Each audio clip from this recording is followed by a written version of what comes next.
Okay, y'all, we are back with part two of the Little Rod versus Diddy sexual assault lawsuit. Now, many of you guys have already heard the lawsuit. I'm just going over the complaints because the reckoning just came out. And I kind of wanted to refresh myself as to what they filed in court. So let me get back to it. Let's start here. Oops.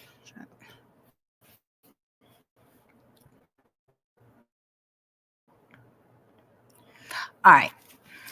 So, Mr. Combs and Justin Combs, solicitors, drugs, and engages in illicit sex acts with minors and sex workers. On or about July 2nd in California, Mr. Combs had a listening party at his home. Present at this party was R&B artists, redacted, Justin Combs, sex workers, and some underage girls.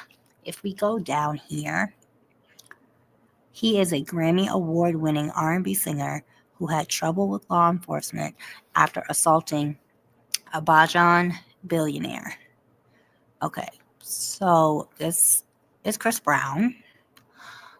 Um, I don't know. Okay, I'm gonna just continue, but that is who he's referring to.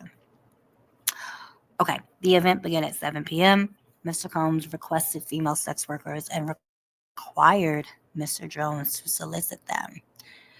An hour later, several sex workers appeared.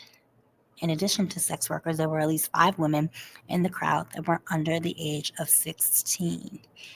And they are putting Chris Brown in this. My God.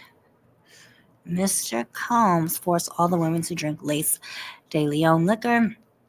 Upon information and belief, Mr. Combs laced the liquor with ecstasy. Mr. Combs did not check the ID of any of the underage girls. The presence of underage women made Mr. Jones very uncomfortable. He attempted to leave, and Mr. Combs forced him to stay. Mr. Combs went so far as to take Mr. Jones' car keys to prevent him from leaving. What? After being forced to drink Lace de Leon shots, Mr. Jones began feeling lightheaded and recalls passing out and waking up at 4 a.m. the following morning naked with a sex worker next to him. Screenshots of a video from that night are embedded below. This writer is in possession of the video and provide a copy to the court. What? Screenshots. Mm.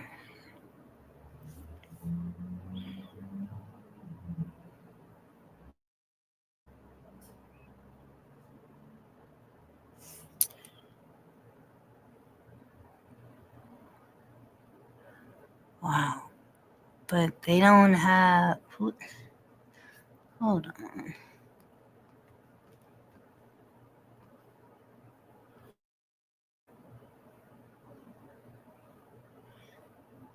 Who is this?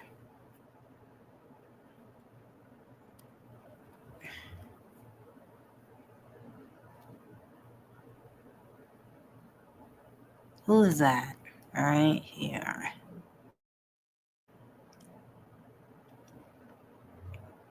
Hmm.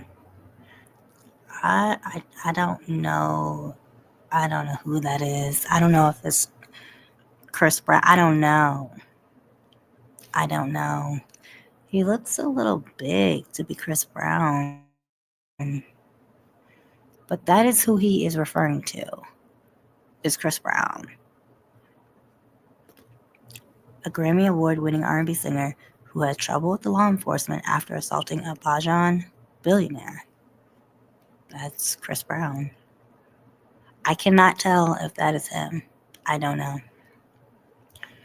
Okay.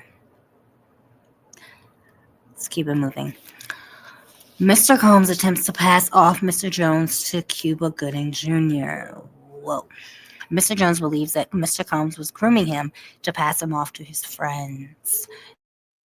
This fear became reality when Mr. Combs introduced Mr. Jones to Cuba Gooding Jr. while they were on Mr. Combs' yacht. During the introduction, Mr. Combs suggested that Cuba get to know Mr. Jones better. He left them alone in a makeshift studio on the yacht. As evidenced by a video of which screenshots are embedded below, Cuba Gooding Jr. began touching, groping, and fondling Mr. Jones' legs, his upper inner thighs, near his groin, the small of his back, near his buttocks, and his shoulders. Mr. Jones was extremely uncomfortable and proceeded to lean away from Mr. Gooding Jr. He rejected his advances, and Mr. Gooding Jr. did not stop until Mr. Jones forcibly pushed him away. The following is a screenshot of the encounter with Cuba Gooding Jr. This writer is in possession of the video and will provide a copy. So he seems to have copies of pretty much everything. Yeah, which I wish he would just release it. Like, just release it. All right, the Love Album. Throughout his time with Mr. Combs, Mr. Jones was under an implied work for hire agreement. Implied? What? Implied? No. Implied work for hire agreement.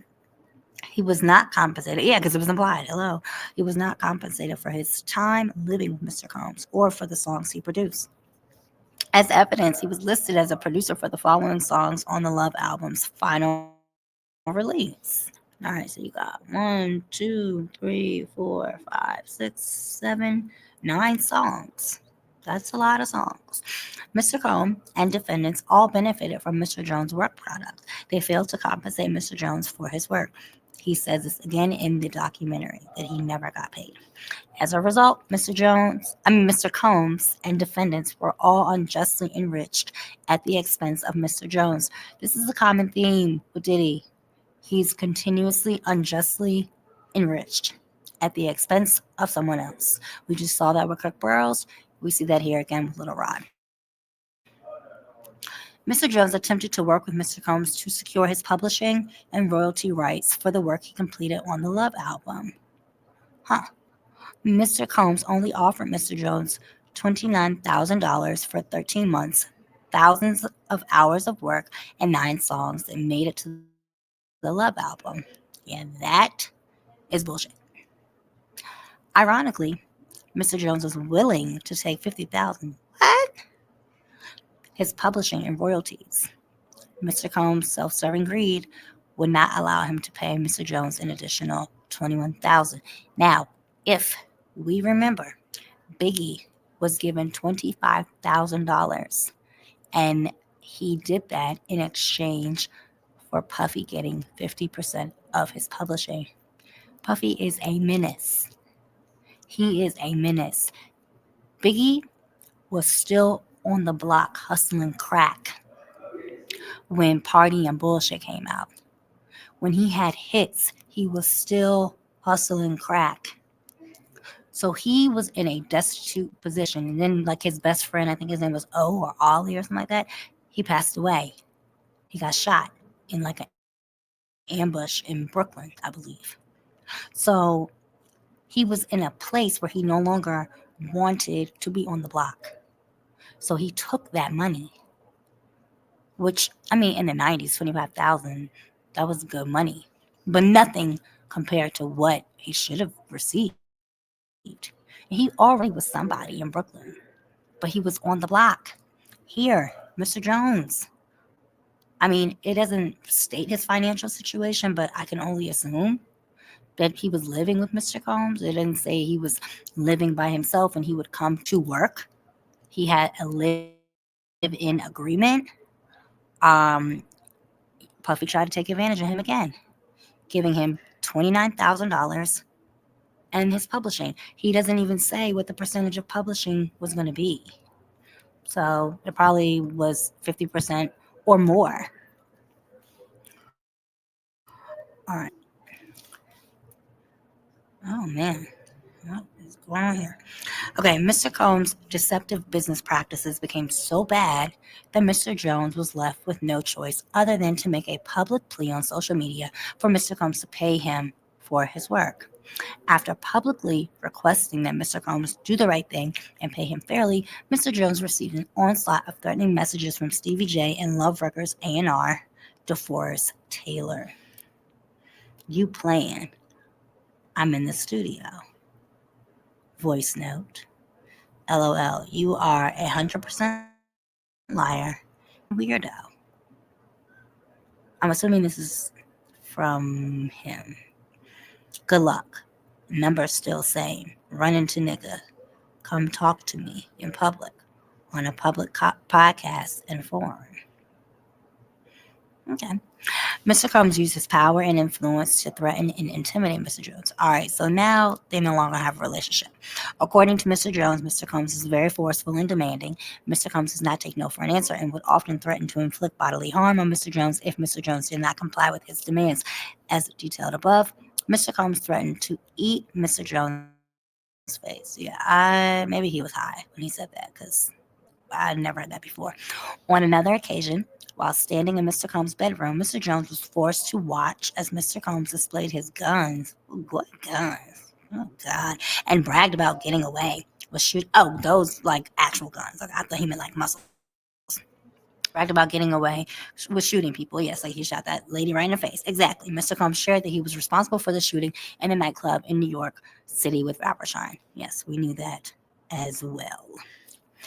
He shared the artist and Mr. Combs' girlfriend at the time, Jennifer Lopez, aka J Lo, carried the gun into the club for him and passed him the gun after he got into an altercation with another individual. Can you imagine J Lo passing a gun? Girl, accessory. Okay. Okay. The shooting in Chalice recording studio confirmed Mr. Combs' statements. These statements reinforced Mr. Jones' fear of Mr. Combs and strengthened Mr. Combs' dominion and control of Mr. Jones. Okay, so Mr. Jones was scared. I'm sorry, he was terrified of Mr. Combs. He felt like he could not tell him no. Huh. Mr. Combs consistently made it clear that he has immense power in the music industry and with law enforcement. He made it clear that his head of security, Fahim Muhammad, had the power to make people and problems disappear. Look at Fahim. Mr. Combs instructs his staff to always contact Mr. Muhammad if they were ever pulled over by the police in Miami or California. Upon information and belief, Mr. Muhammad spoke with the LAPD after G was shot at CRS. The LAPD was in CRS and witnessed the blood in the restroom, and they went with the bogus claim that the shooting of G occurred outside of the studio. This is all thanks to Mr. Muhammad's connections within the law enforcement. Mr. Jones had no reason to disbelieve Mr. Combs as he had seen firsthand through the shooting of G and the subsequent silence of the LAPD and the media that Mr. Combs indeed had the power to harm him. The LAPD spent hours in Chalice recording studio after the shooting of G, yet there were no arrests. Mr. Jones witnessed the LAPD in the restroom pictured above, yet no arrests were made. The morning after the shooting, Mr. Jones had several others arrived at Chalice recording studio, and G's blood was still on the floor. Mr. Combs hired a cleaning crew to clean it up. Okay. Defendant's Ethiopia. I don't even know how to pronounce her last name, so I'm not going to attempt. Lucian Grange, Motown Records, Love Records, and Universal Music Group. Aided, abetted, and profited off of Sean Combs' Rico Enterprise. I believe that as well. Mr. Jones recalls seeing defendant Grange visiting Mr. Combs' home in Miami, Florida, and LA. According to Mr. Jones, whenever defendant Grange visited Mr. Combs at his home, it would be in the evening. Oh. And he and Mr. Combs would disappear for hours in Mr. Combs' bedroom. Okay, you're insinuating that Mr. Grange and Mr. Combs had a relationship. Look, I put nothing past Puffy. Nothing. He did it with Andre Harrell. He was doing it with Kirk Burroughs. Like, he utilized the sex for power. I said this in my other video. I think he got that from his mom. He saw his mother do it. And that's how he got his way. Grange is more powerful than he is in the music industry. He's making moves. I mean, Diddy's making moves too, but Grange is really making moves. And he's going to utilize that sexuality if Grange is up for it. If he's down, he's going to try it. My opinion. Okay. Defendant Grange, sponsored, hello, and attended several Love album listening parties. Puffy just found a new sponsor, found somebody else. I think it was Clive at first, but now it's Lucian. At Mr. Combs' home in LA, these parties were sponsored by the defendants. Universal Music Group is Lucian Grange. As evidence above, these parties had sex workers. Oh my, Lucian. Ooh, and underage girls. I still need to get more information on Chris Brown. If any of y'all know the deal on that, please let me know. Because what in the hell? Like, what? He was there? I don't. Okay.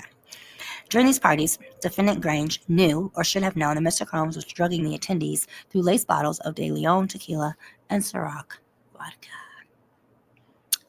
Wow. That is a lawsuit in and of itself from Ciroc vodka and De Leon. It is no secret that Mr. Combs had specific bottles of alcohol designated for females and other bottles designated for his staff, his artists, and himself. This fact was detailed by former artists and bodyguards of Mr. Combs.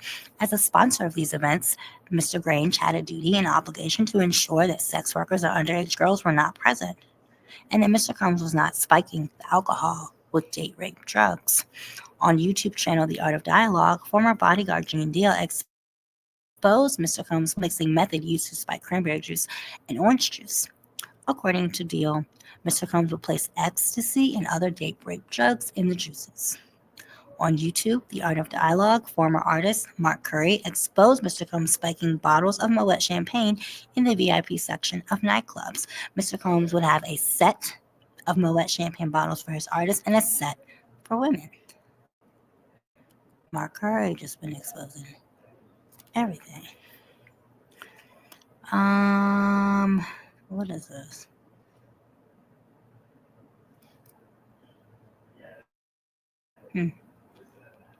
This writer has spoken with several former employees of Mr. Combs who witnessed defendant Coram instruct her staff to lace champagne, De Leon, and Ciroc liquor bottles with ecstasy and other illicit drugs.